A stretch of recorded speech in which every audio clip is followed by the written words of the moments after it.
여러분 안녕하십니까? 여수 MBC 뉴스데스크입니다. 조국 전 조국혁신당 대표가 사면 복권되면서 지역 정치권이 조 전 대표의 행보에 촉각을 곤두세우고 있습니다. 내년 지방선거에서 조국혁신당이 호남 정치 지형에 어떤 변화를 가져올까요? 천홍희 기자가 보도합니다. 조국혁신당 창당 이후 치러진 지난 22대 총선에서 조국혁신당의 비례대표 호남 지지율은 민주당보다 높았습니다.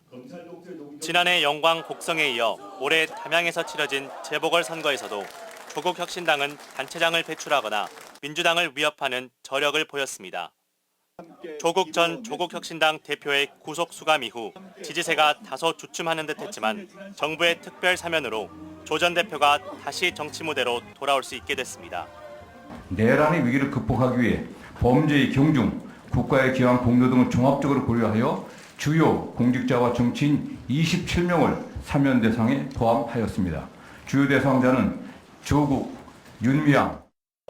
조 전 대표의 정치 복귀로 민주당 핵심 지지 기반인 지역의 정치 지형에는 큰 변화가 예상되고 있습니다. 민주당의 호남 독점 구도에 도전해왔던 조 전 대표가 새몰이에 나설 것으로 예상되기 때문입니다. 민주당만 바라봤던 호남 유권자들에게는 조국혁신당이라는 대안이 생겼습니다. 호남은 사실상 민주당 일당 독점 상태입니다. 고인물은 썩습니다. 흐르게 해야 합니다. 내년 지방선거를 앞두고 민주당 공천 과정이 큰 변수로 작용할 수도 있습니다. 민주당이 공천 과정에서도 경쟁 정당인 조국 혁신당이 있으면 신경이 쓰일 수밖에 없는 거잖아요. 예컨대 부당하게 컷오프를 했을 때 민주당을 이탈해서 조국당으로 갈 수도 있는 경우가 생기는 것이고. 민주당 입장에서도 그동안 지역에서의 공천은 곧 당선을 의미했지만 내년에는 어느 때보다 힘겨운 본선 경쟁을 펼쳐야 할 수도 있습니다.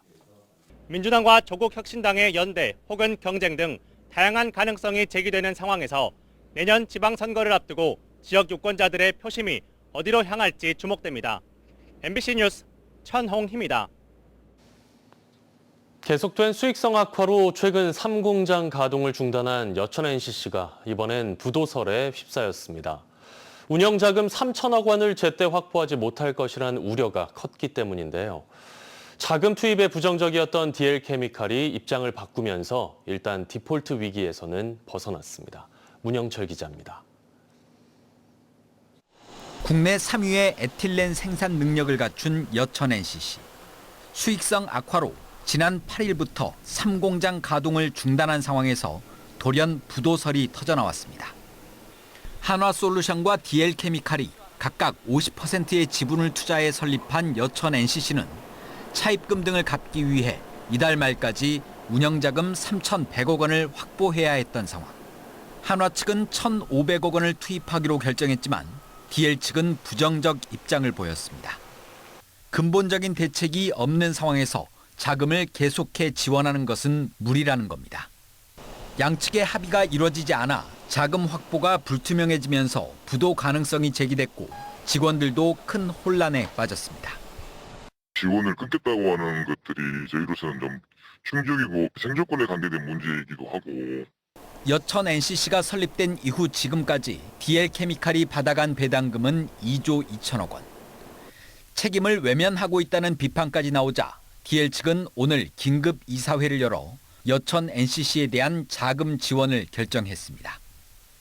일단 디폴트 위기는 넘겼지만 이 같은 상황이 또다시 반복될 수 있다는 게 문제입니다. 지난 2022년부터 발생한 누적 손실은 8,200억 원에 달하는데 상황이 나아질 기미는 보이지 않기 때문입니다. 이미 지난 3월에도 한화 측과 DL 측은 유상증자를 통해 총 2천억 원을 투입한 바 있어 양대 주주의 여천 NCC에 대한 체질 개선 논의도 앞으로 본격화할 것으로 보입니다. MBC 뉴스 문형철입니다. 고흥군이 고수온으로 인한 양식 어류 폐사 피해를 줄이기 위해 조피볼락 40만 마리를 긴급 방류했습니다.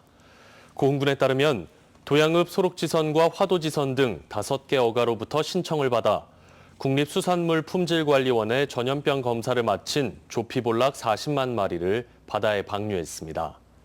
지난달 9일 등량만과 여자만 해역에 고수온 특보가 발효됐으며 고흥군은 조기 출하와 양식장 먹이 중단 등 피해 최소화를 위한 대응에 나서고 있습니다. 여름철 고수온으로 인한 양식장 피해를 막기 위해 여수시도 사업비를 추가로 투입합니다. 여수시는 이상 수온 대응 사업비로 국비와 시비 등 1억 2천여만 원의 예산을 추가로 확보했으며 양식장에 필요한 액화산소 충전 물량을 기존보다 2배 가까이 확대하고 액화산소 해상 운반 지원 횟수도 늘릴 계획이라고 밝혔습니다. 여수시는 또 지금까지 28곳의 어가에서 217만 마리의 어류를 방류했으며 앞으로 91만여 마리를 추가로 방류할 예정이라고 설명했습니다. 남도영화제가 오는 10월 광양에서 열립니다. 이번 남도영화제 시즌2는 지난 2023년 순천에서 열렸던 첫 영화제 때 미흡했던 점들을 어떤 식으로 보완하느냐가 관건인데요. 기대와 우려가 교차하고 있습니다. 김주희 기자가 보도합니다. 오는 10월 광양이 영화의 빛으로 물들여집니다.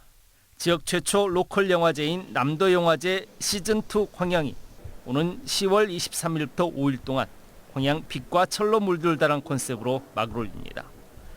올해 개최될 남도영화제 시즌2는 광양의 산업적 이미지에 영화 예술을 입혀 남도의 문화적 가치를 재조명할 수 있도록 준비되고 있습니다. 특히 올해는 지난 2023년 순천에서 개최된 영화제 때보다 경쟁 부문 공모 출품작 수가 30%가 늘어나 960여 편으로 늘었습니다. 프랑스 낭뜨 3대륙 영화제와 MOU를 체결하고 작품 교류도 처음으로 추진됩니다. 이와 함께 광양 천만 영화 특별전 등 영화인들만이 아닌 지역민들과 함께 호흡할 수 있는 다양한 연계 행사들도 개최될 예정입니다. 광양이라는 도시를 뭘로 보여줄 것인가 해서 저희가 이제 광양항과 컨테이너와 이런 부분들을 좀 부각을 할 거고 그 안에서 영화를 보는 컨셉입니다.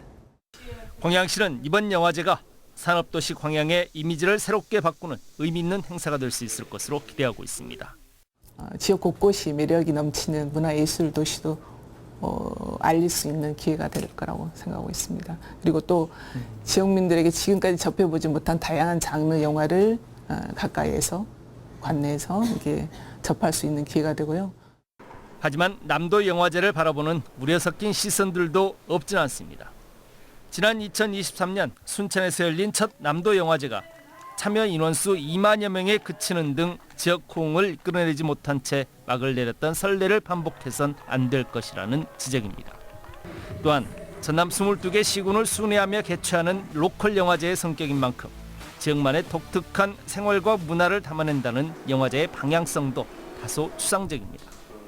이와 함께 남도 영화제가 지속 가능할 수 있도록 독립적인 운영 예산을 확보하는 방안 마련도 관건입니다. 지역민들의 혈세로 치러지는 남도 영화제가 일부 영화인들만의 잔치로 멈추지 않기 위해서는 아직도 넘어야 할 산이 적지 않아 보입니다. MBC 뉴스 김주희입니다. 여수세계 선박람회 SNS 서포터즈가 오늘 공식 출범했습니다. 여수세계 박람회 조직위원회는 공개 모집을 통해 선발한 SNS 서포터즈 18명에게 위촉장을 전달했습니다. SNS 서포터즈는 내년 11월 4일까지 활동하고 선박람회와 관련한 콘텐츠를 제작하는 등 다양한 방식으로 홍보 활동을 진행할 예정입니다.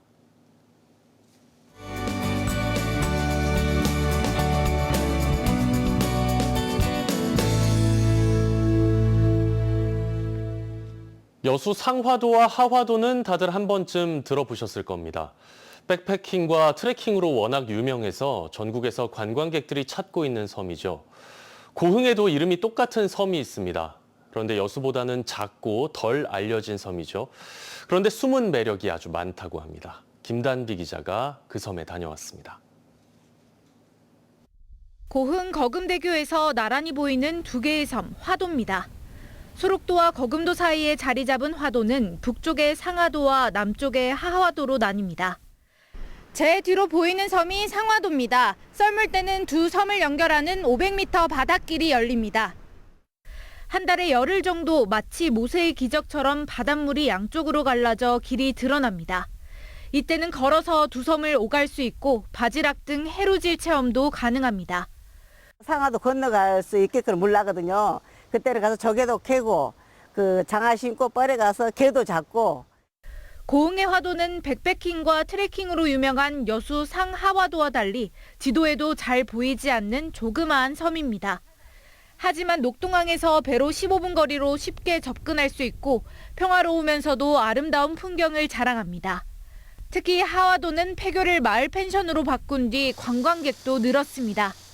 이런 것도 체험해라고 갈퀴도 주고 또 말하자면 거시기는 가구리도 주고 그래요. 그래가지고 갖다 해다 엄만큼 해서 먹어라 그래요. 그러니까 그 재미로 와요.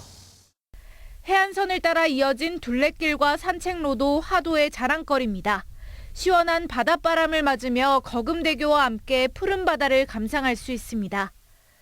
바다가 청정 지역이고 또 우리 마을 주민들이 합이 좋아서 아주 좋은 마을이요. 30여 가구가 살고 있는 고흥의 작은 섬 화도. 여수 화도에 비해 아직까지 많이 알려지지 않았지만 여수 못지않은 보물섬으로 도선을 통해 육지와 하루 3번 연결됩니다. MBC 뉴스 김단미입니다. 전남대학교 병원 한국백세인 연구단이 장수 지역인 고흥에서 백세인 연구 조사를 진행합니다. 전남대학교 병원은 오늘부터 2주 동안 고흥군에 거주하는 95세 이상 어르신 65명을 대상으로 개인적 특성과 생활 환경을 분석해 장수 요인을 파악할 계획입니다. 조사는 연구진이 고흥군 읍면을 직접 방문하는 대면 조사 방식으로 진행되고 고령사회 정책 수립에 중요한 기초 자료로 활용될 예정입니다. 조선 후기 대표 수묵화가 공제 윤두서의 세마도 진본이 321년 만에 일반에게 공개돼 주목을 끌고 있습니다.